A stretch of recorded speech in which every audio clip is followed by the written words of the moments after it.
কদিন বাদে দোল উৎসব, ফাগের রঙে সেজে উঠবে সারা দেশ। তবে গত কয়েক বছর ধরে দোল উৎসবের ছবিটা ভিন্ন।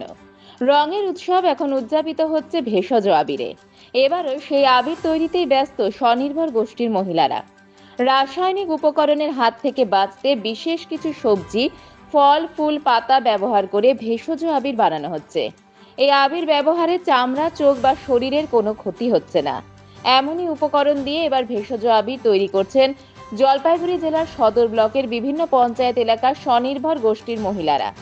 মহিলাদের তৈরি এই ভেষজ আবির বাজারজাত করার দায়িত্ব নিয়েছে ব্লক প্রশাসন, যার উদ্যোগে মহিলারা প্রশিক্ষণ নিয়ে এই ভেষজ আবির তৈরি করছেন। সদর ব্লকের সমষ্টি উন্নয়ন আধিকারিক মিহির কর্মকার বললেন, স্বনির্ভর গোষ্ঠীর মহিলাদের তৈরি এই ভেষজ আবির বিক্রির জন্য আমরা শহরের ব্যবসায়ীদের সঙ্গে আলোচনা করে বিক্রির ব্যবস্থা করেছি। এটা অঙ্গনা আবির নামে বাজারে বিক্রি হবে। আশা করছি আবিরের গুণগত মান যা রয়েছে তাতে ভালো চাহিদা হবে। তিনি আরো বলেন, জলপাইগুড়ির বাজার ছাড়াও পশ্চিমবঙ্গের বিভিন্ন জায়গায় এই আবির যাতে পৌঁছে দিতে পারি সেই চেষ্টাই করছি। স্বনির্ভর গোষ্ঠীর এক মহিলা কর্মী বলেন, ব্লক প্রশাসন থেকে আমাদের ভেষজ আবির তৈরির প্রশিক্ষণ দেওয়া হয়েছে। আমরা প্রতিটি স্বনির্ভর গোষ্ঠীর মহিলারা আবির তৈরি করছি। আমাদের আবির ব্যবসায়ীদের পছন্দ হওয়ায় তারা অর্ডার দিয়েছে। ব্যবসায়ীরা যত পরিমাণ অর্ডার দিয়েছেন আশা করি আমরা সেই অনুযায়ী যোগান দিতে পারবো। পাশাপাশি আমাদের তৈরি আবির দিয়ে দোল উৎসবে মানুষ একে অপরকে রাঙাবে, এটাও বেশ আনন্দ লাগছে।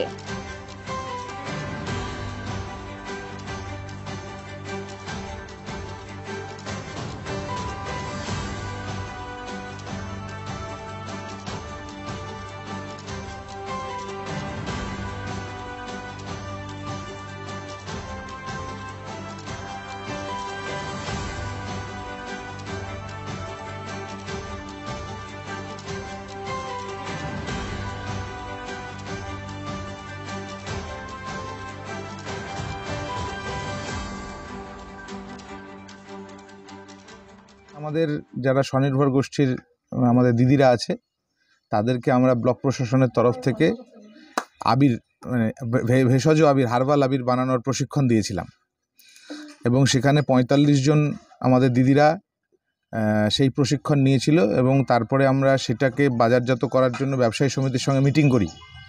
মিটিং করার যেদিন মিটিংটা হয় সেদিনকে ব্যবসায়ী সমিতির বিভিন্ন প্রতিনিধিরা এসেছিলেন এবং তারা তাদের এই বাজারের চাহিদা অনুযায়ী প্রায় ২ কুইন্টাল আবিরের অর্ডার দিয়েছে। সেই আবিরেরই এখানে প্রস্তুতকরণ চলছে। এবার আমি দেখতে এসেছি কীভাবে কতটা এদেরকে উৎসাহ দেওয়ার জন্য মূলত আমার আশা আর কি। ফ্রুট ব্যবহার করা হচ্ছে মেইন বডি হিসেবে, তারপরে হচ্ছে কালারের জন্য গাঁদা ফুল, গোলাপ ফুলের পাপড়ি, দণ্ডকলস পাতা, পালং শাক, তারপরে গাজর, বিট, এই ধরনের বিভিন্ন কিছু ব্যবহার করা হচ্ছে। তার সঙ্গে সুগন্ধি হিসেবে আতর ব্যবহার করা হচ্ছে। এই যে আবির বিগত বছরগুলোতে ব্যবহার হয়ে আসছে, মানুষ জানে যে মাথায় কি বেশিক্ষণ থাকলে সেই আবির মাথা যন্ত্রণা করে, চুল উঠে যায়, স্কিনে র্যাশ বেরোয়, এগুলো মানুষ কিন্তু জানে। আর যেহেতু আমাদের নজরদারিতে এটা তৈরি হচ্ছে, আমরা দায়িত্ব নিয়ে এটার কথা বলতে পারবো যে এটার কতখানি পিওরিটি আছে। সেটা মানুষ অবশ্যই অলরেডি আমাদের যে সোশ্যাল মিডিয়াতে আমাদের যে পেজগুলো আছে তাতে অলরেডি অনেকেই সাড়া দিয়েছে। তাতে বোঝা যাচ্ছে যে এটার একটা বিরাট মার্কেট তৈরি হবে জলপাইগুড়িতে। আমরা ব্যবসায়ী সমিতির সঙ্গে এইভাবেও কথা বলেছি এবং তারাও আমাদেরকে যেভাবে আশ্বাস দিয়েছে বা যে ধরনের প্রতিক্রিয়া দিয়েছে তাতে আমরা খুবই আশাবাদী। এছাড়া এই জলপাইগুড়ির বাজার ছাড়িয়ে এটা আমরা চেষ্টা করব গোটা পশ্চিমবঙ্গে ছড়িয়ে দেওয়ার। পরবর্তী ক্ষেত্রে যদি সম্ভব হয় তাহলে সেটা আমরা গোটা ইন্ডিয়াতেও ছড়িয়ে দেওয়ার চেষ্টা করব। আমরা হার্বাল আবির তৈরি করছি। এই আবিরটি তৈরি যে করছি আমরা পালং শাক, থানকুনি পাতা, তারপর দণ্ডকলস পাতা দিয়ে আমরা সবুজ আবির তৈরি করছি। আর তৈরি করছি আমরা হলুদ গাঁদা ফুল দিয়ে হলুদ আবির তৈরি করছি এবং গাজরের যে রঙটা আসে গেরুয়া, সেটাও আমরা তৈরি করছি। ছাড়া পাচ্ছি, কেননা এটা তো খাওয়ার জিনিস দিয়ে আমরা তৈরি করছি।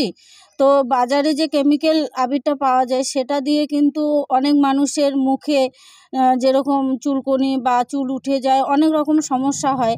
আমাদের আবিরটা দিয়ে এরকম সমস্যা হবে না, যেহেতু খাওয়ার জিনিস। এটা যদি বাচ্চা বা বড়দের মুখেও চলে যায় তবুও কোনো ক্ষতি হবে না। খরচ আমাদের কেজি প্রতি প্রায় ১২০-১৩০ এরকম খরচা পড়ে যাচ্ছে। আমাদের বিডিও সাহেব যে আমাদের যে উদ্যোগটি নিয়েছেন, আমাদেরকে যে প্রশিক্ষণটা দিয়েছেন, আমরা খুব খুশি। আর উনি আমাদেরকে মানে ব্যবসায়ীদের সঙ্গে মিটিংও করিয়ে দিয়েছেন, যাতে প্রত্যেক এলাকায়, গ্রামে গঞ্জে, বাজারে বা দিনবাজার থেকেও আমাদের ব্যবসায়ীদের সঙ্গে উনি আমাদের মিটিং করিয়ে দিয়েছেন, যাতে বাজারে এবার ভেষজ আবিরটি আসে। তাই বিডিও স্যারকে আমরা আমাদের তরফ থেকে, আমাদের পাহাড়পুর সূর্য সংঘ থেকে এবং সদর ব্লক মহিলা মহাসংঘের প্রেসিডেন্ট হিসেবে আমি বিডিও সাহেবকে অনেক ধন্যবাদ জানাই।